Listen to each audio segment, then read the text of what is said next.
Os invito a ir a Mateo capítulo 24.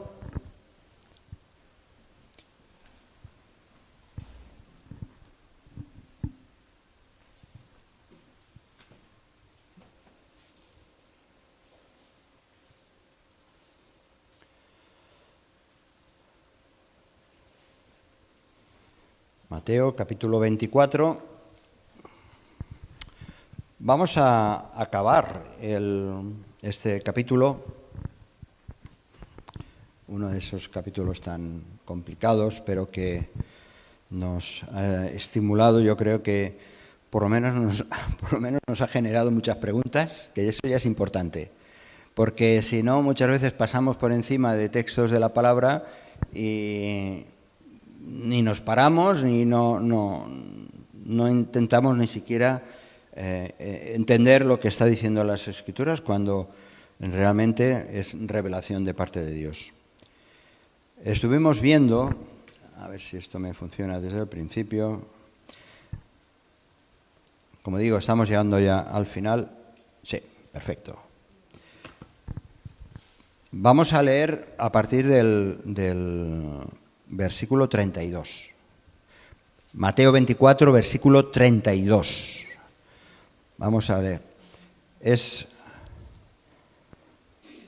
Antes de leer, Jesús, acordaos, ha estado dando todo un discurso profético sobre lo que les sucederá al pueblo de Israel y las señales antes del fin del siglo. Y también, hacia el final de este sermón o discurso, empieza a lanzar también o a incorporar el anuncio de su segunda venida. Y es curioso porque él habla de sí mismo como el Hijo del Hombre. Está hablando, dice, el Hijo del Hombre, pero está hablando de él. Está hablando de él. Pero como en un sentido, cuando está dando esa enseñanza a sus discípulos, es como si estuviese hablando de otra persona, para que pongan su atención en la importancia de lo que él está exponiendo. Y empieza a lanzar un mensaje para que todo el mundo, judíos por un lado, como hemos visto y de manera muy directa, judíos, creyentes o no creyentes, y también la Iglesia, para que todo el mundo esté preparado acerca de lo que vaya a suceder o irá sucediendo y fue sucediendo en los últimos tiempos de 2000 años para aquí y de lo que va a venir.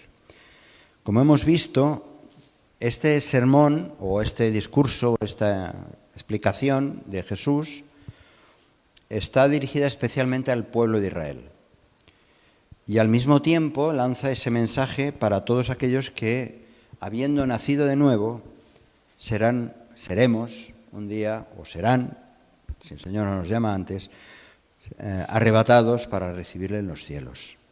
Así que es un mensaje, como hemos visto, no sé si os acordáis, el primer día, la imagen esa de la madeja, que hay muchos hilos que vamos tirando de uno y tiramos de otro.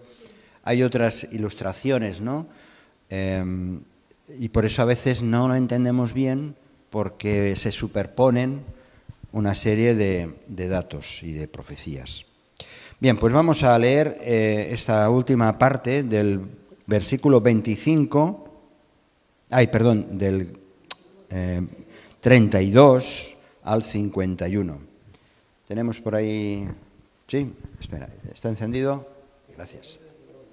Sí, es que... 32 al 51. 32.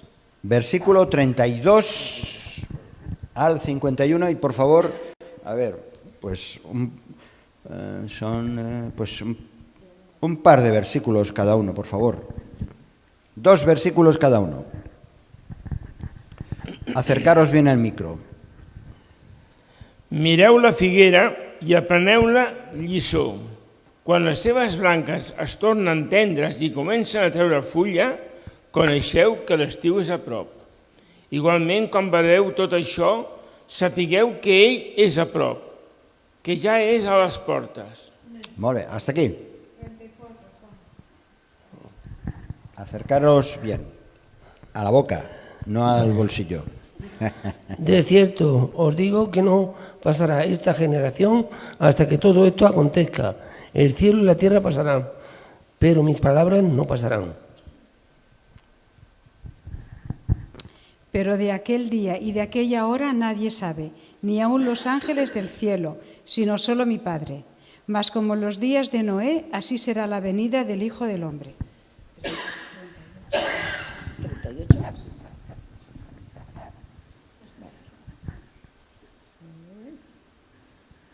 Porque como en los días antes del diluvio estaban comiendo y bebiendo, casándose y dándose en casamiento, en matrimonio, hasta el día en que Noé entró en la barca.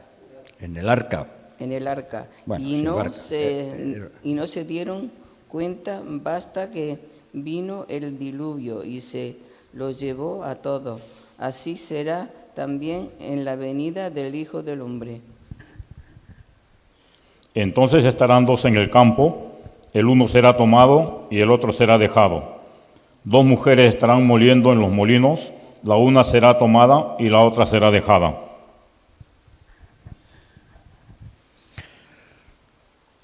Velad pues, porque no sabéis a qué hora ha de venir nuestro Señor. Pero sabed esto, que si el padre de familia supiese a qué hora el ladrón había de venir, velaría y no dejaría minar su casa. Por tanto, también vosotros estad preparados, porque el Hijo del Hombre vendrá a la hora que no pensáis. ¿Quién es, pues, el siervo fiel y prudente, al cual puso su Señor sobre su casa, para que les dé el alimento a tiempo? Bienaventurado aquel siervo al cual, cuando su Señor viniere, le hallare haciendo así. De cierto os digo que sobre todos sus bienes le pondrá.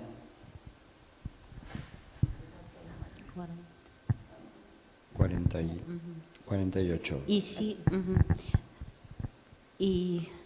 Y si aquel siervo malo dijere en su corazón, mi Señor se tarda en venir, y comenzaré a herir a sus consiervos y aún a comer y a beber con los borrachos. Un momento, claro. Gracias. Gracias. Vendrá el Señor de aquel siervo, el día que no espera y a la hora que no sabe, y lo castigará duramente y pondrá su parte con los hipócritas. Allí será el lloro y el crujir de dientes. Amén. Hasta aquí, gracias. Bueno, de la higuera, la parábola de la higuera. De la higuera dijo el Señor Jesús, aprended. Y es curioso porque Él mismo dice, aprended de la higuera esta parábola. ¿Vale? De nuevo el Señor extrae una lección espiritual de la naturaleza. Lo hizo tantas veces de tantas otras cosas, ¿verdad? Dice que cuando la rama de la higuera está reverdeciendo, está tierna, entonces sabemos que el verano está cerca. La higuera representa a Israel.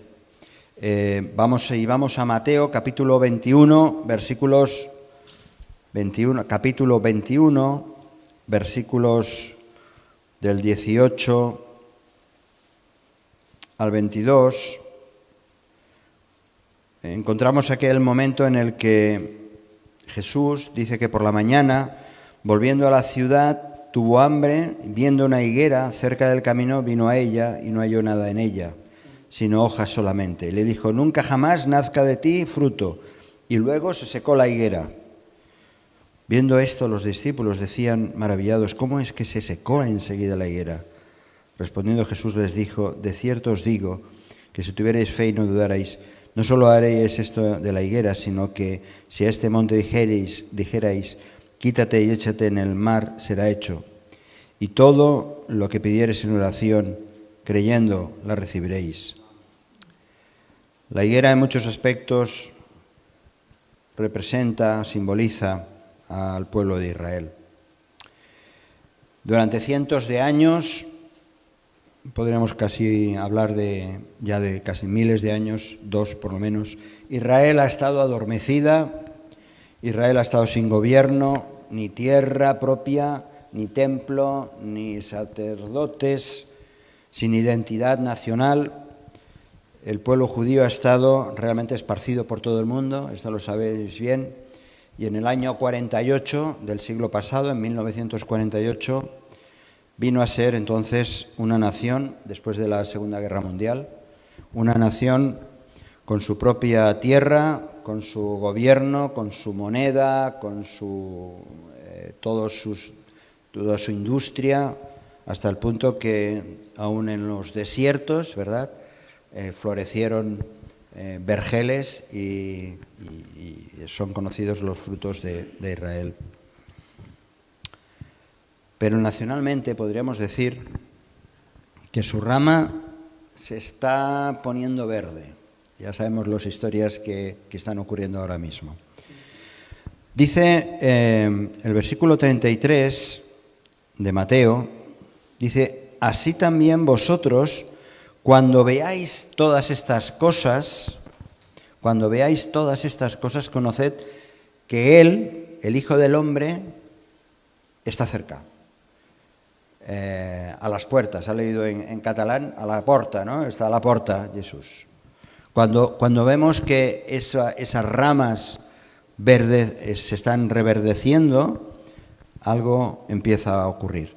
Dice, el Señor Jesús dice, estas cosas, ¿a qué cosas se refiere? Se refiere a todas las cosas, todas las señales que hemos estado viendo en días pasados, en toda la parte anterior de este capítulo. ¿Sí? A estas cosas, no otras, a esas cosas. Se refieren a las señales que Jesús ya había mencionado. Israel, como nación, iba a sufrir, lo recordamos una y otra vez, iba a sufrir la devastación en los años 70, cuando los romanos, el Imperio Romano, a través de Tito, hubo esa destrucción porque hubo un levantamiento de los judíos y fueron castigados hasta el punto de que Jerusalén fue devastada.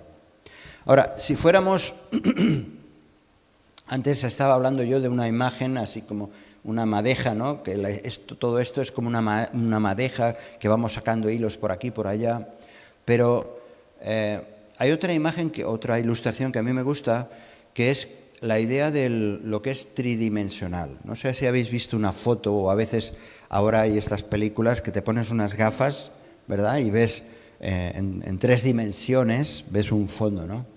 A veces las profecías me da la sensación que es algo así, es decir, hay una parte que tú ves, está en un plano, pero detrás de la profecía hay otros planos y hay el cumplimiento de cosas que algunas han ocurrido y otras que van a suceder. Pues como si fuera una imagen tridimensional en la que se puede ver esa profundidad, apunta esta profecía hacia, como hemos estado viendo estos días, el comienzo de la tribulación. Nos acordamos de la última semana. Y por supuesto, al aviso de que el Señor mismo está cerca. Si la venida de Cristo, y aquí es esta noche lo que vamos a estar viendo, sobre todo en esta última parte del capítulo, si la venida de Cristo para reinar está tan cerca, cuánto más inminente será el arrebatamiento, cuánto más pronto vendrá el Señor a buscar a su iglesia.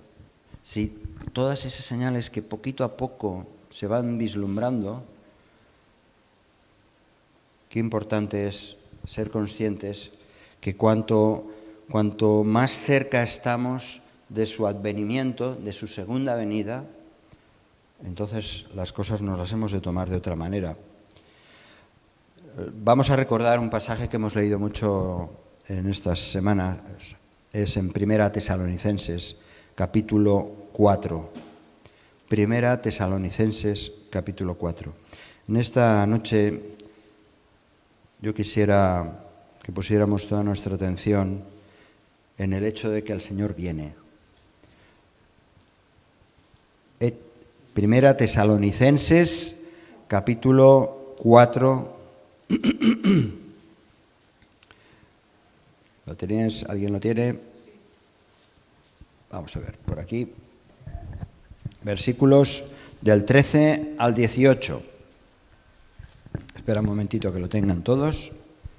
Primera Tesalonicenses.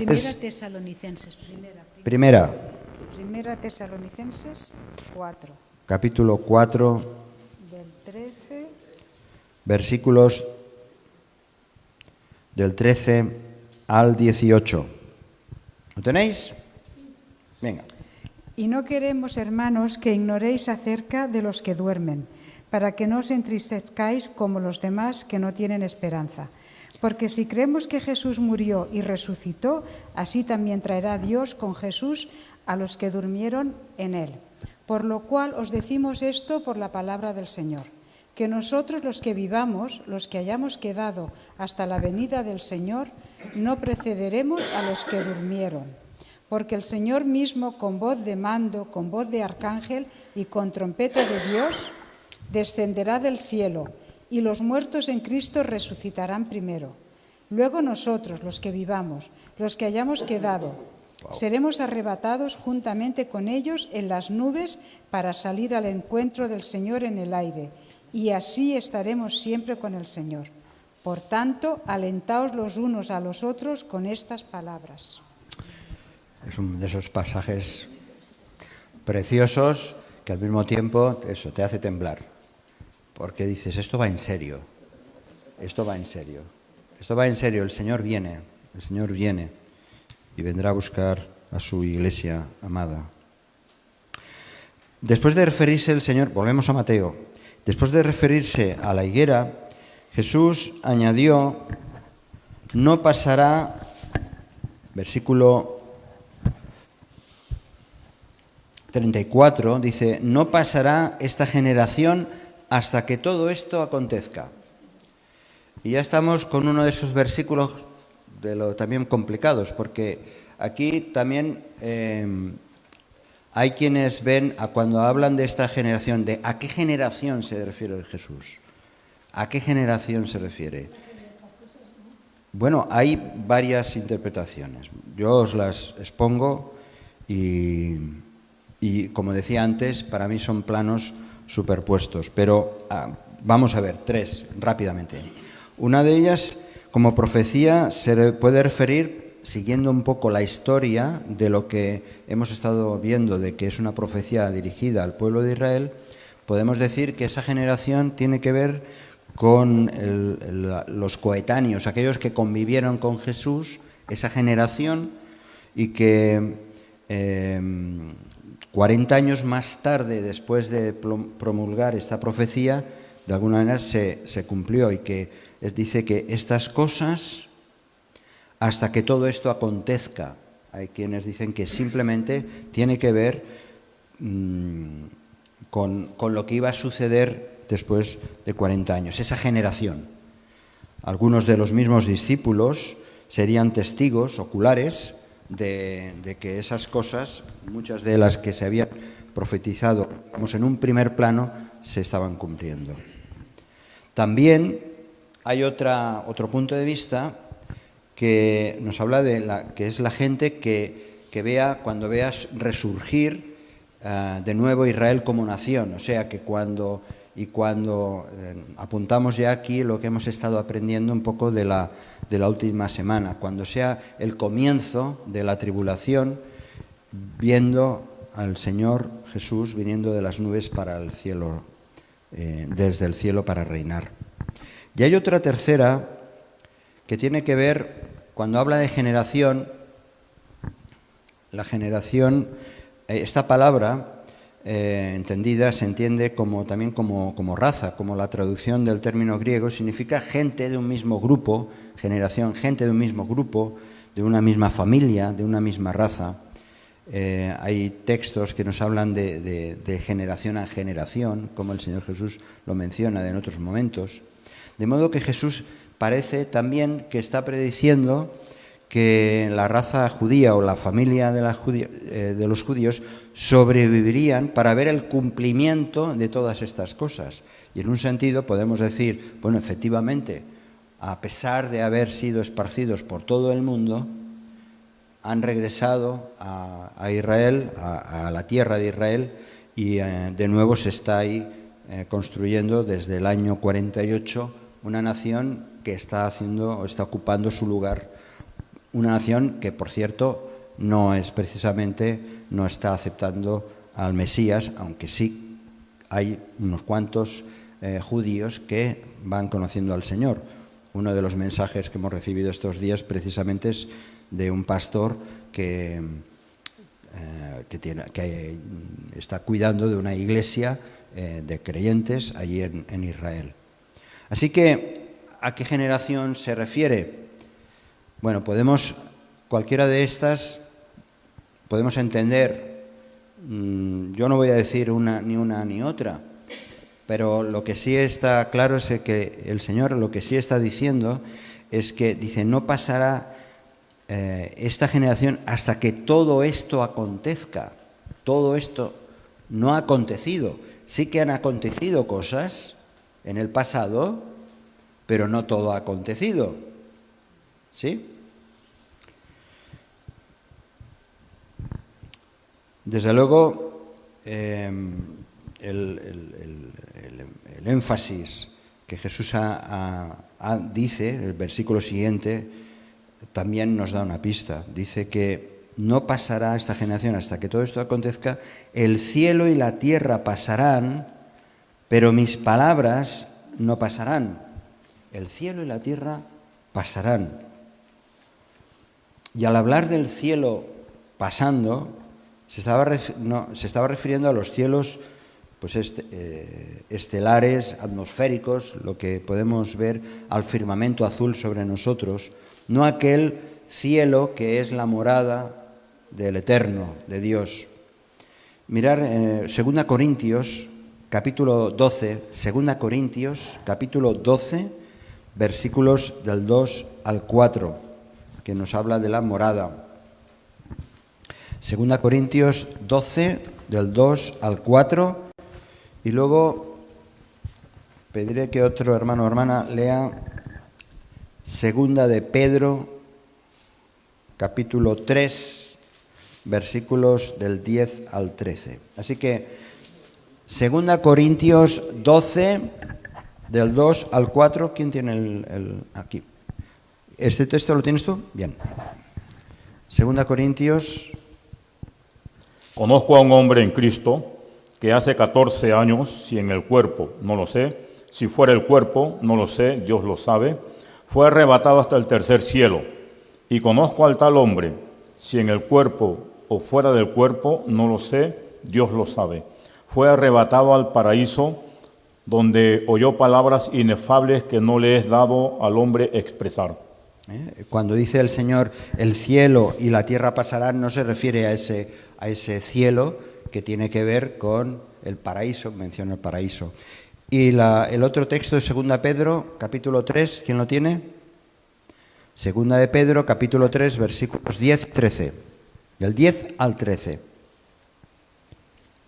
Pero el día del Señor vendrá como ladrón en la noche, en el cual los cielos pasarán con grande estruendo y los elementos ardiendo serán deshechos, y la tierra y las obras que en ella hay serán quemadas.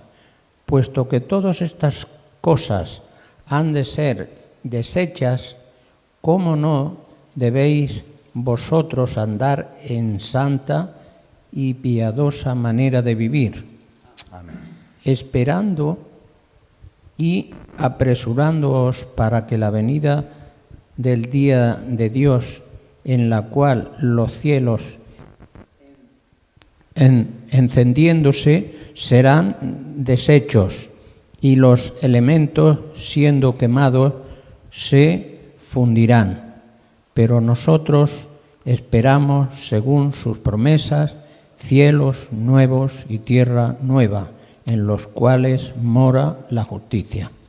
Amén. Tremendo, ¿eh? Tremendo. Eso ocurrirá,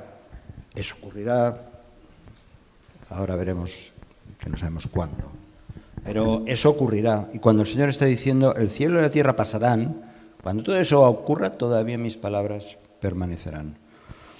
Bien, lo que sí está claro, volviendo a Mateos capítulo 24, es que, a ver, voy para atrás.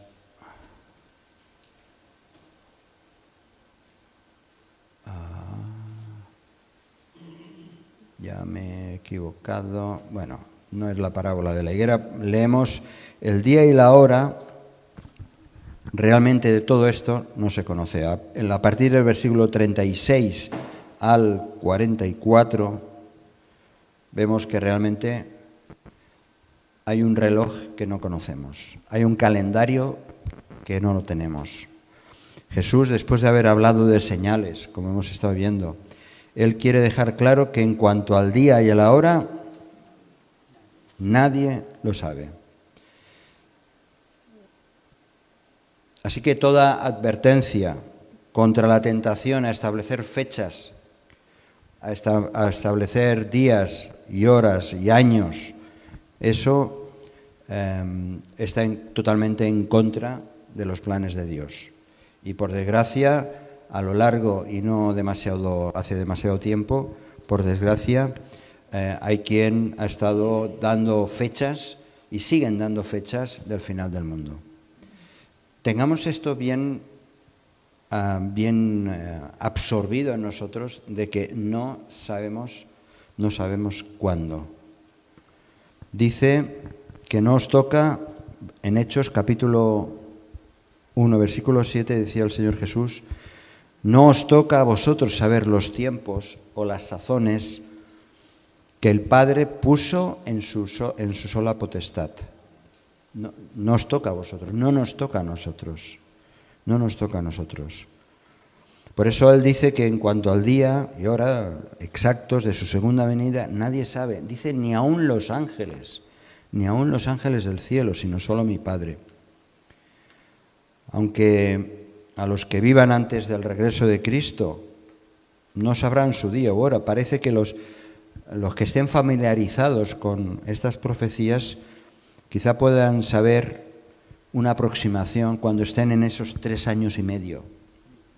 Cuando estén en esos 3 años y medio, pueden empezar a tener conciencia de un tiempo que va a llegar.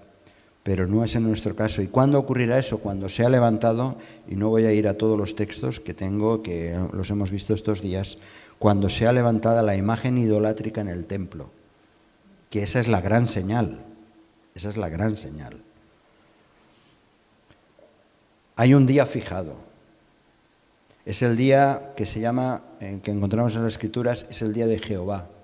Es el día del Señor, como dicen en el Nuevo Testamento, que solo el Padre lo sabe. Precisamente, y aquí viene la cosa positiva, precisamente el hecho de que nosotros tengamos esta incertidumbre del día y de la hora, de cuándo el Señor va a venir y cuándo se va a cumplir todo, sirve precisamente para mantener nuestra vida expectante delante del Señor.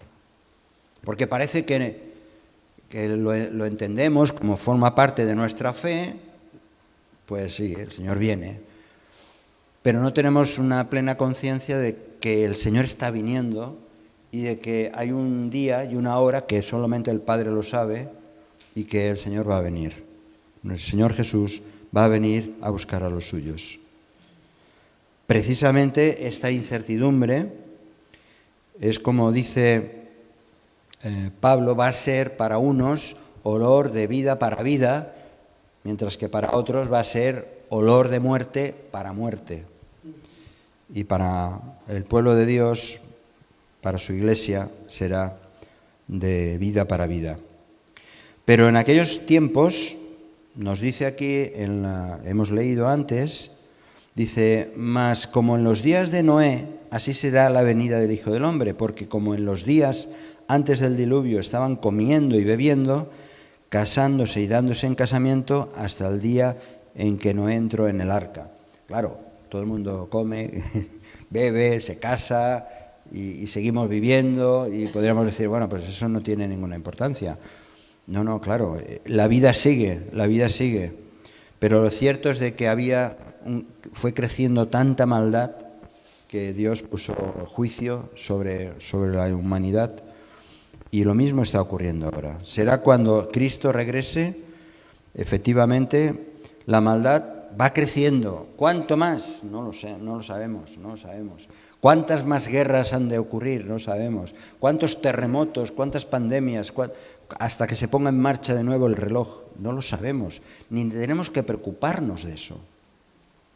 Lo que tenemos que preocuparnos, como vamos a ver, como el Señor Jesús recomienda, es la actitud nuestra frente al futuro y nuestra entrega y nuestro servicio. La venida del Señor Jesús siempre ha sido un tema especialmente para predicadores sensacionalistas que usan para conmover las multitudes y a veces con mucho sensacionalismo emocional. Pero el Señor lo único que enseñó es que necesitamos esperar en su tiempo. Esperar en su tiempo. Lo demás todo es especulación, que nos gusta mucho, por cierto, ¿no? Nos gusta especular y ver, y ahora de nuevo esta guerra en Israel. Cuando empezó la guerra en Ucrania, veíamos ya bombas nucleares por todas partes, hace 1 año y medio, y continúa la guerra, por desgracia, ¿no?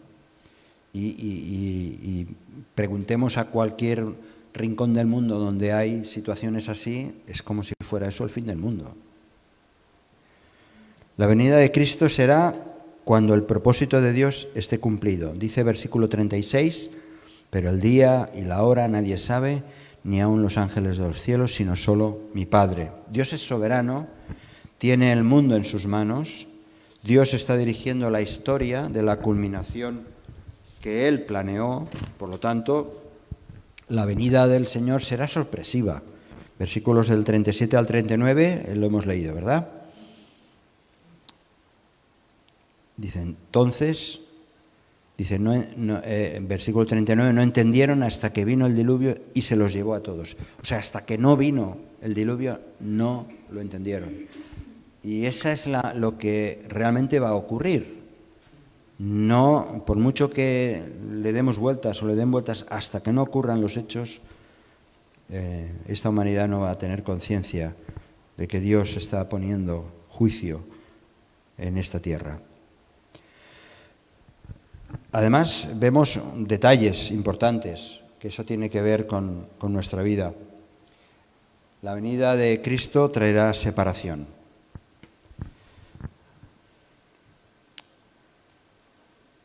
No es una separación por capricho divino, es decir, estos sí, estos no, pero sí que sabemos que habrá separación. Dice en el versículo 41, 2 mujeres estarán moliendo, una en un molino, la una será tomada y la otra será dejada. Versículo 40, entonces estarán 2 en el campo, el uno será tomado y el otro será dejado. 2 mujeres estarán moliendo, esto ya lo he leído. Capítulo 25, versículo 33, 34. Capítulo 25, versículos 33 y 34. Dice que pondrá las ovejas a su derecha y los cabritos a su izquierda. Entonces el rey dirá a los de su derecha, venid, benditos de mi Padre, heredad el reino preparado para vosotros desde la fundación del mundo. Y en el versículo 41 dice, entonces dirá también a los de la izquierda, apartaos de mí, malditos, al fuego eterno, preparado para el diablo y sus ángeles. Así que la venida de Cristo implicará realmente separación. Los hijos, los nacidos de nuevo, como dice en Juan capítulo 1, versículo 12, los escogidos serán llevados para estar con Dios, mientras que los incrédulos serán castigados. Y hay textos que conocemos bien. Ya no habrá entonces oportunidad de salvación. Por lo tanto, la venida de Cristo debe ser motivo de preparación para nosotros, especialmente, pero también de preparación para el pueblo de Israel. Deben prepararse para recibir también a Cristo. Y nosotros, de una manera muy especial, nos hemos de preparar fortaleciéndonos en medio de las adversidades. No sabemos el día y la hora, pero sí que nos hemos de fortalecer en las adversidades. Nos ha dicho Jesús que nos ha advertido de los falsos maestros, de los falsos mesías, y que mientras tanto anunciemos el Evangelio mientras haya el tiempo. Por eso la pregunta seria, profunda, para nosotros, para aquellos que nos siguen desde la distancia: ¿estás preparado para la venida de Cristo? ¿Estás preparada para la venida de Cristo? Cada uno debería velar. Y pone este ejemplo Jesús, ¿no? Si supieras que un ladrón va a venir esta noche a robar, aunque no sepas el momento exacto, pero te llega la información que va a venir el ladrón, ¿no velarías? ¿No pondrías ahí rejas, alarmas o yo qué sé, un bate de béisbol, yo qué sé? Estarías ahí pendiente, ¿no?, de lo que vendría a ocurrir. Bueno, el Hijo del Hombre vendrá cuando menos se lo esperen las multitudes. Por eso su pueblo, nosotros, deberíamos estar viviendo en expectación, como si fuera el último suspiro, como si fuera el último suspiro. El seguidor de Cristo debe vivir en la tensión entre el saber que su Señor volverá y el no saber cuándo. Es un poco de tensión. Va a venir, pero ¿cuándo? Pero va a venir, pero va a venir. Jesús presenta, en base a esto, estos dos imperativos. Versículo 42, que dice: velad. Estad ahí espabilados, despiertos, velad, porque no sabéis a qué hora ha de venir vuestro Señor. Y el otro imperativo es: estad preparados, que es el lema de esta miniserie. Estad preparados, versículo 44. Por tanto, también vosotros estad preparados. Está hablando con los discípulos.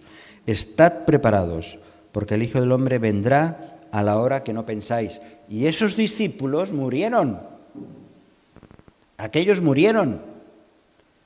Y el Señor sabía que iban a morir. Y además sabía el Señor que iban a morir, muchos de ellos, casi todos los apóstoles, menos uno que no es seguro, pero que iban a morir martirizados. Y les dice a estos, velad, estad preparados.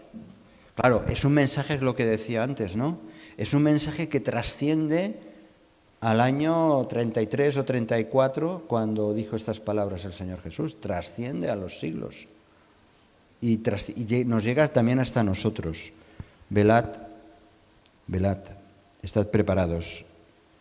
Una vigilancia constante, una vigilancia cuidadosa.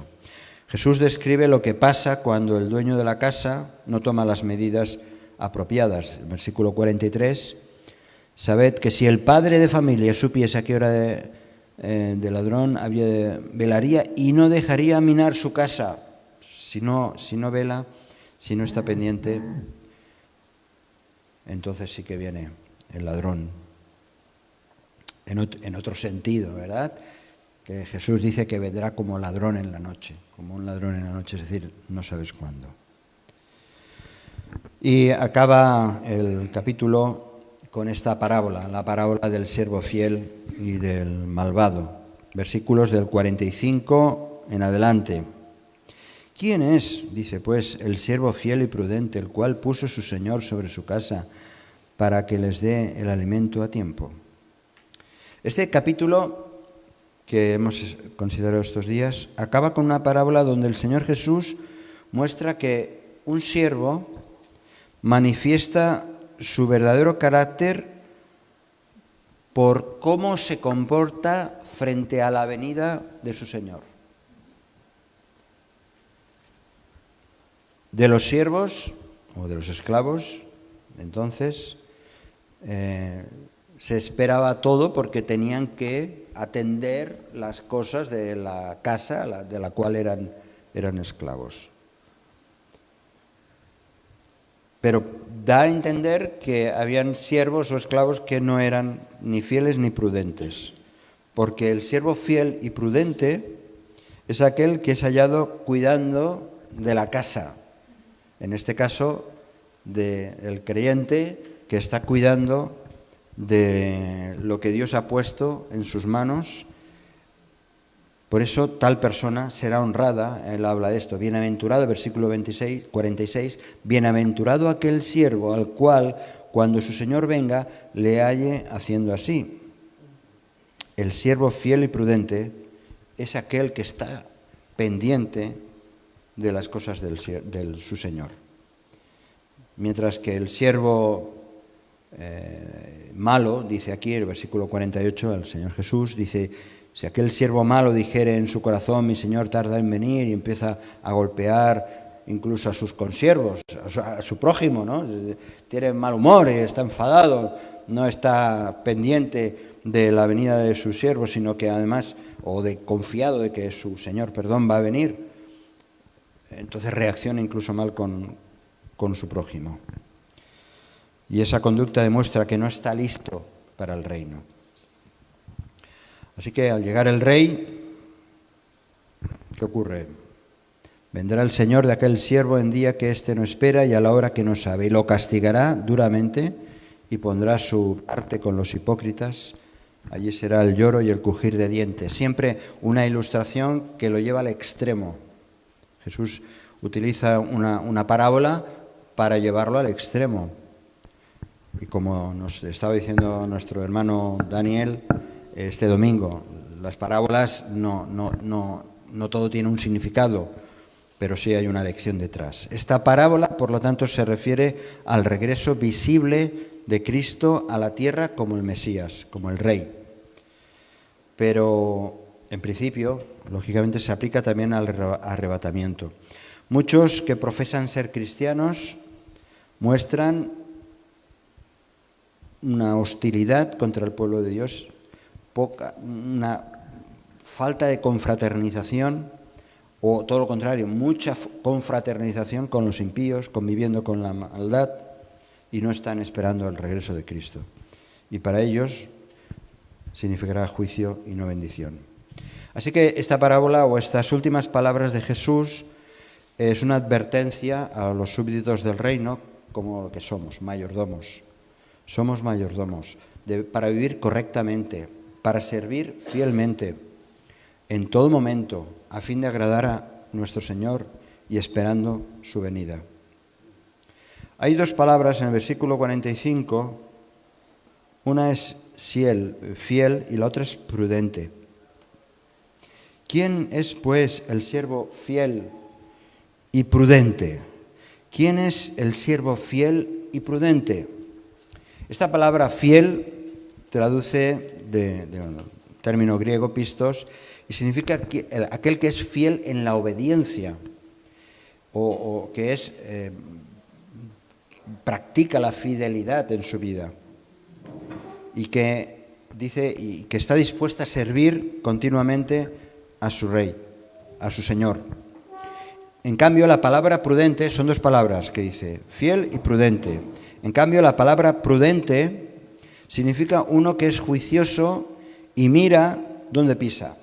Un poco la idea es esta. ¿Sí?